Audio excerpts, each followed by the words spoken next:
లాభం లేదు, మీ బావమరిది చిన్న మెదడు చిట్లింది. డాక్టర్, గతంలో జరిగిపోయిందంతా ప్రస్తుతం జరుగుతున్నట్టు అనిపిస్తూ ఉంటుంది. అదేంటి డాక్టర్? ఎవరికైనా మెదడు చిట్లిపోతే గతాన్ని మర్చిపోతారు కానీ ప్రస్తుతాన్ని ఎలా మర్చిపోతారు? చెప్పానుగా, వీడికి చిప్పు దొబ్బిందని. అంటే ఆ వెంకటాద్రి ఫ్యామిలీ ఇప్పుడే జలేశ్వర్ రైల్వే స్టేషన్ వెళ్ళారని తెలిసింది. వీడికి నిజంగానే చిప్పు దొబ్బింది. బావా, ఇదేంట్రా, ఏదో అల్లంలోనో దొమ్మిల్లోనో దెబ్బలు తిన్నట్టు దెబ్బలేంట్రా? అవును, ఇంక మీద గొడవలు చేయకూడదు, మంచిది కాదు.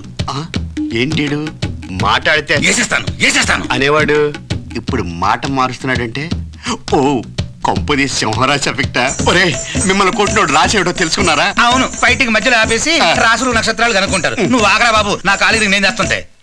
ఖచ్చితంగా ఇది సింహరాశి ఎఫెక్టే. మీరేం కంగారు పడకండి, 6 నెలల్లో దెబ్బలన్నీ తగ్గిపోతాయి. 6 నెలలేందయ్యా? కనీసం ఒక్కొక్కడిని 100 మంది అయినా కలిసి కొట్టుంటారు కదా సార్. 100 మంది కాదన్నా, అందరినీ కలిపి ఒక్కడే కొట్టాడంట. ఒక్కడా? అన్నా అన్నా, ఆ వెంకటాద్రి ఫోన్ చేసింది వరుసలోని భువనేశ్వర్ నుంచి. పద వెళ్దాం. నువ్వేం కంగారు పడకన్నా, అక్కడ బుల్లోడు కొట్టిన దెబ్బలకి ఇడికి చిప్పు దొబ్బింది. ఇడికి కాలు దొబ్బింది. వాడెవడితో పెట్టుకుంటున్నాడో చెప్పారా?